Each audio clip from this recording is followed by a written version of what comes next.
La Facultad de Ciencias Políticas y Sociales presenta En su propia voz, el debate de nuestro tiempo. Un programa de análisis y reflexión de la agenda política y mediática de México y el mundo. Con Marta Gloria Morales Garza, Efraín Mendoza Zaragoza, Marcela Ávila Egleton y Antonio Flores González. Comenzamos. Buenos días, muchas gracias por dejarnos entrar en sus hogares tan temprano. Hoy, este es un programa grabado, pero se está transmitiendo el martes 28 de mayo. Es decir, ya estamos en la última semana de cierre antes de la importante elección del 2 de junio del 2024, por supuesto, y vamos a tocar hoy un tema que nos pareció a la productora y a mí como conductora muy relevante poderlo hablar antes del proceso electoral. Y se refiere al conjunto de reformas que se aprobaron en la Cámara primero de Senadores y luego de Diputados a finales de abril. Y que son básicamente tres.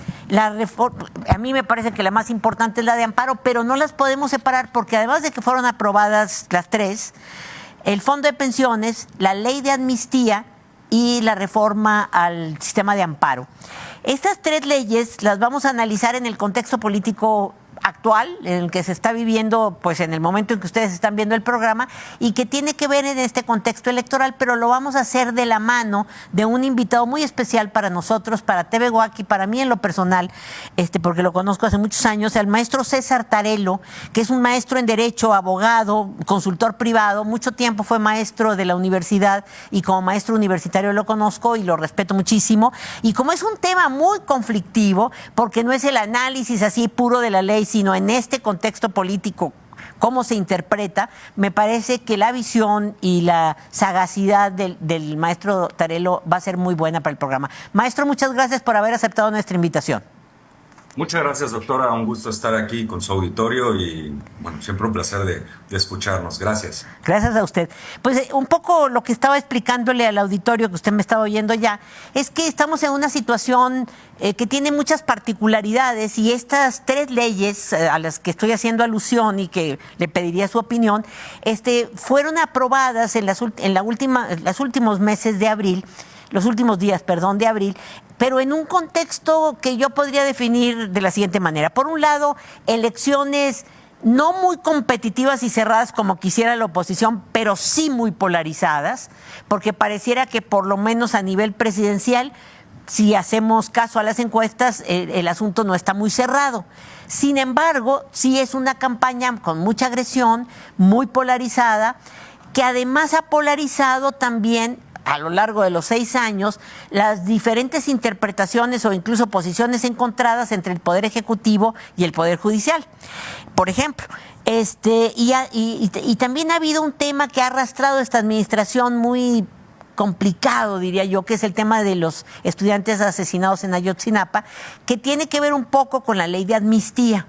O sea, como que las tres reformas están asociadas a problemas que ha venido cargando la administración a lo largo de los 6 años y que viene a resolverlas en el último momento con estas reformas. La ley de amparo por esta actuación, en mi opinión, una actuación extralimitada del Poder Judicial, pero para eso está usted que es el abogado.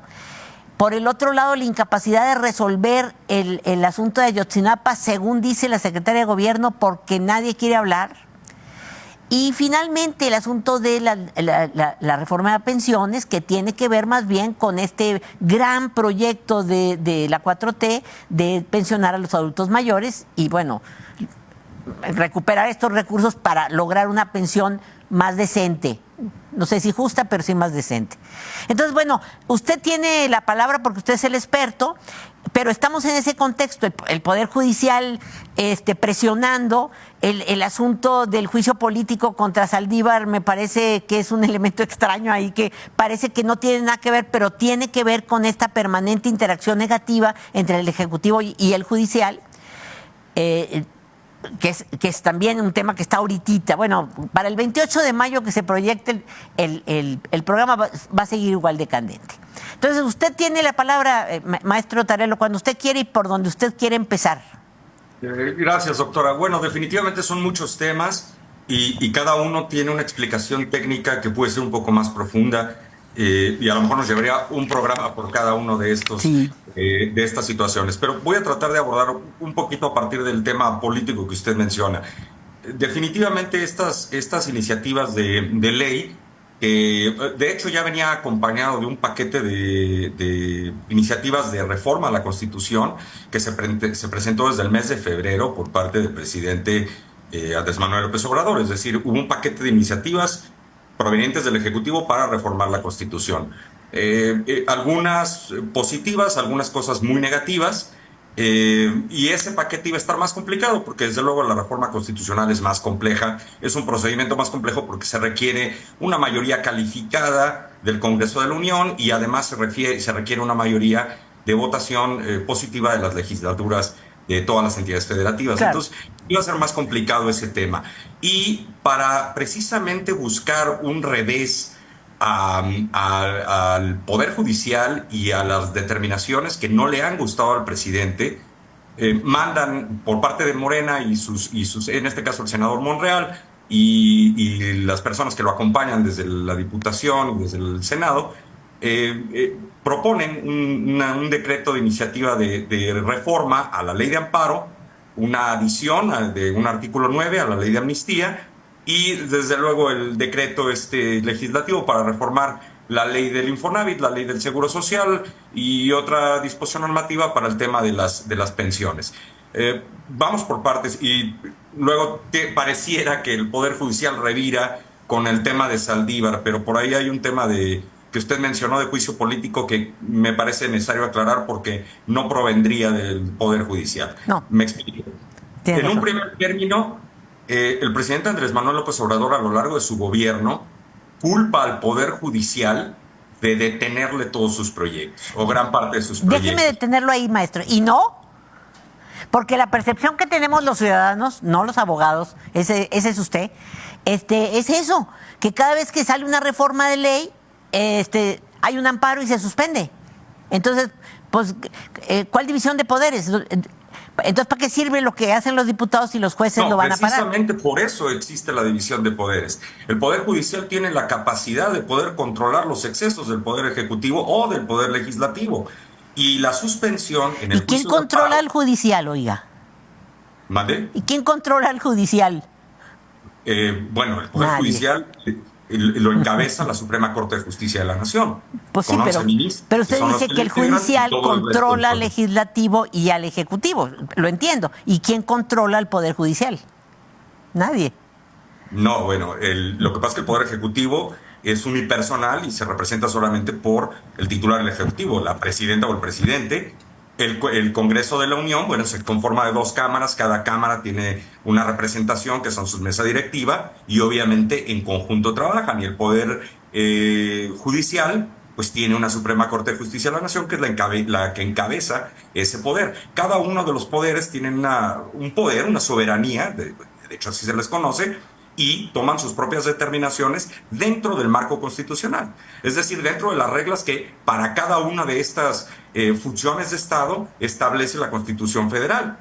Y encontramos los artículos dentro de la Constitución que establecen las funciones, competencias y atribuciones de cada uno. En este caso, por ejemplo, cuando dicen, es que ¿por qué el Poder Judicial para? A ver, porque hay un artículo 107 de la Constitución que establece la facultad de suspender ciertos actos o la ejecución de ciertas normas cuando éstas son cuestionadas por su inconstitucionalidad. Y es perfectamente válido hacerlo. Además, la Constitución permite que luego sea la ley de amparo, la ley reglamentaria del artículo 107 de la Constitución, la que establezca las formas de concederla y la manera en que se va a conceder. Entonces, no estamos hablando de algo ajeno. El problema es que alguien dice, es que no lo dejan trabajar, pues entonces hagan las cosas bien.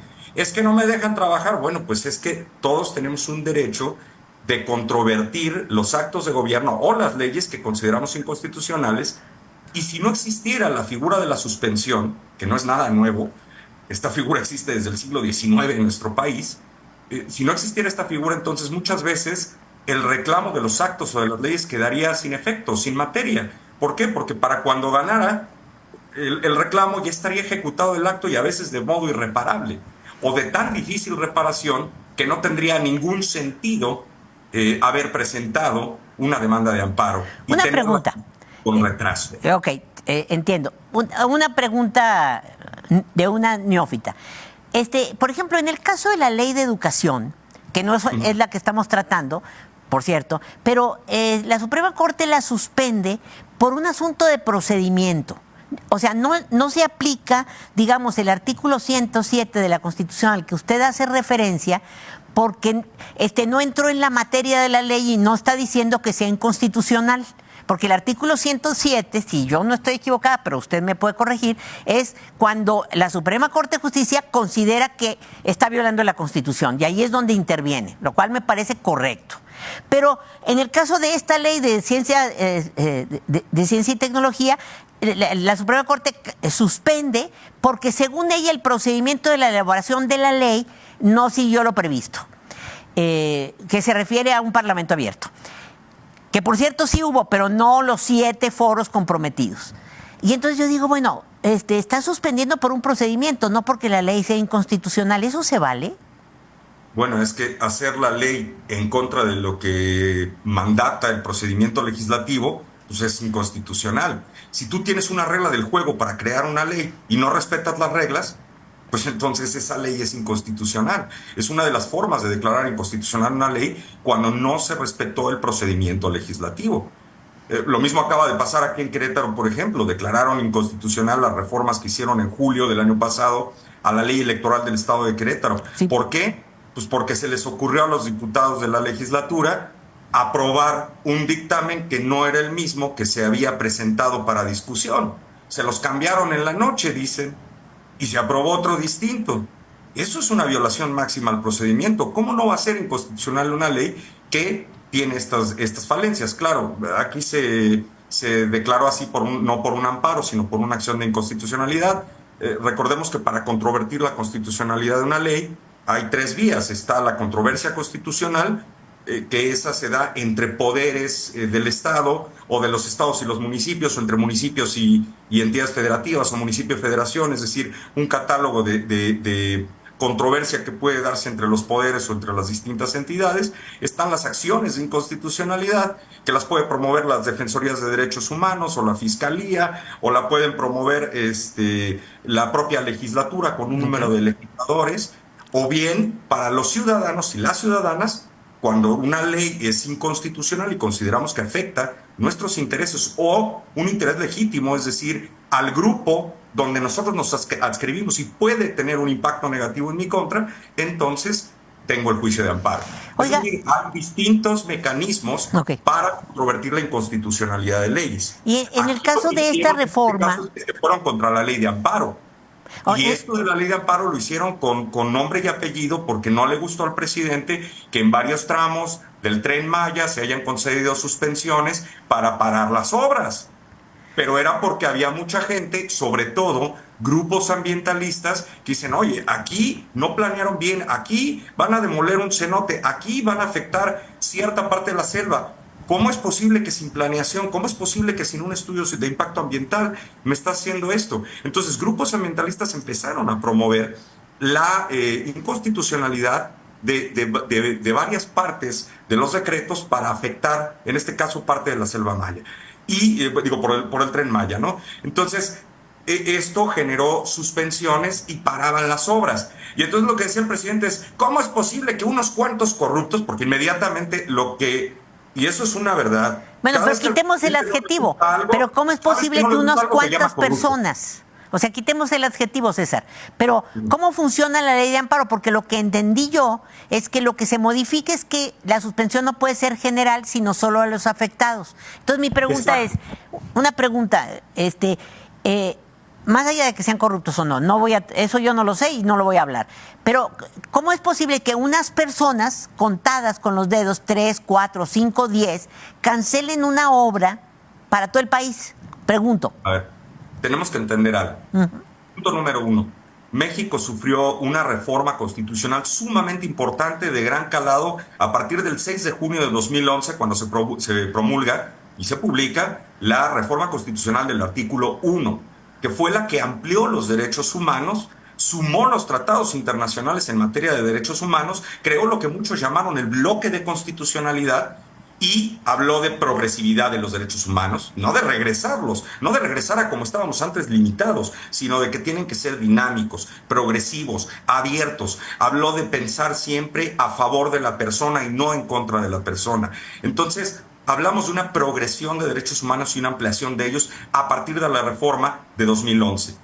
Producto de ello, distintas leyes en nuestro país empezaron a cambiar y empezaron a modificar. También el artículo 107 de la Constitución, en su fracción 10, se modificó para ampliar la oportunidad de que pudiéramos suspender los actos de autoridad, ya sea leyes o ya sea actos de autoridad en lo particular, cuando existe un riesgo fundado, cuando existe un análisis proporcional del daño que se puede generar, y el juez de distrito o la jueza de distrito tienen la obligación de fundar y motivar por qué pueden conceder la suspensión en situaciones que aparentemente afectan a una generalidad, pero que pueden causar más daño de no suspenderse ciertos actos.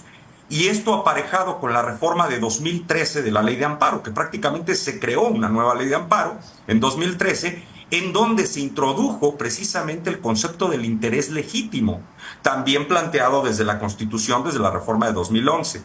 ¿Y qué es el interés legítimo? Que el juicio de amparo no solamente lo puede promover únicamente el que se ve afectado directamente, lo que nosotros llamamos una afectación directa y exclusiva, específica, sino que también puede promover el juicio de amparo un cúmulo de personas que tengan interés legítimo, es decir, que indirectamente se puedan ver afectados porque forman parte de una colectividad y están protegidas por un derecho que se llama normalmente difuso, es decir, que no le corresponde a uno o a unos cuantos, sino a todos. Sí, como el agua. Como el agua o como el medio ambiente Exacto. sano. Es más, ahí encontramos los famosos derechos DESCA, los derechos de desarrollo económico, social, cultural y desde luego ambiental. Okay. Las primeras suspensiones que a partir de 2013 vimos en el país y todos aplaudíamos, se dieron, por ejemplo, en proyectos de desarrollo. Una de ellas muy interesante, la promueve un niño. Y la promueve un niño en el estado de Quintana Roo porque se están haciendo obras en Cancún, cerca de donde él vive, y están destruyendo un manglar a propósito de una licencia de construcción que dio la Profepa y que dio el municipio de Benito Juárez para que desarrollaran un hotel. Y el niño promueve el amparo, representado por sus padres. Claro. Obtiene la suspensión porque le reconocen que él, este niño, no necesitábamos muchas personas, es uno de los vecinos que se va a ver afectado y comprometido directamente por estar coetáneo a la zona que se iba a afectar. Y se le concede la suspensión. Y en el campo del derecho, y seguramente en programas como el suyo, todos lo aplaudimos, dijimos, qué bueno, está evolucionando la Corte, están evolucionando los derechos, estos derechos que le corresponden a todos, difusos. Ahora tenemos una realidad de cómo reclamarlos. Claro, han habido muchos criterios, hay reglas.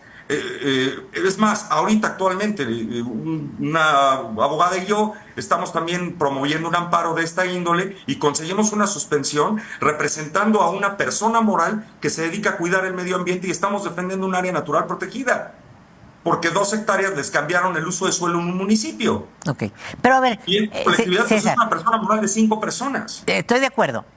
Nada más porque ya sabes cómo es el tiempo, es una trampa, pero como para cerrar, yo tendría aquí 2 preguntas. Una, tú crees, tú sabes, porque tú eres el que sabes, si esta reforma va a impedir que se pueda, por ejemplo, proceder al juicio, por ejemplo, en tu caso, en el caso que ustedes están promoviendo.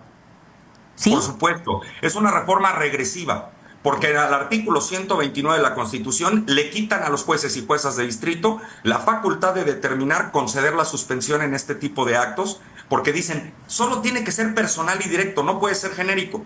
Entonces, por ejemplo, si deciden construir una calle a lo largo de una serie de predios y a 50 vecinos nos van a afectar la entrada de nuestra casa, junto con la banqueta, y se van a volar 3 metros, si yo pido el amparo me van a decir, ay, pero no te puedo suspender porque tendría efectos generales para toda la obra. Entonces lo siento, aunque tú seas el afectado directo también, no te voy a suspender. Me lo prohíbe la ley. Yo no puedo hacer ese juicio de valor.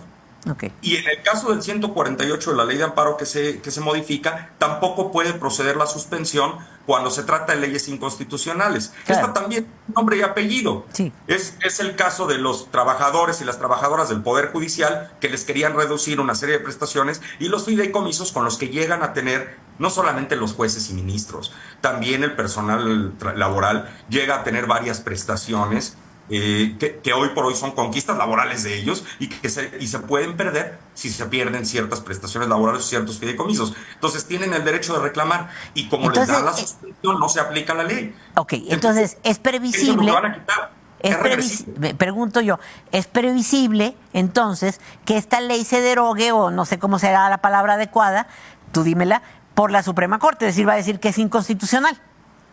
Se están planeando acciones de inconstitucionalidad, se tienen 30 días naturales y esa acción de inconstitucionalidad para presentarse y seguramente la van a presentar diputados y diputadas o senadores y senadoras de la oposición dentro del Congreso de la Unión.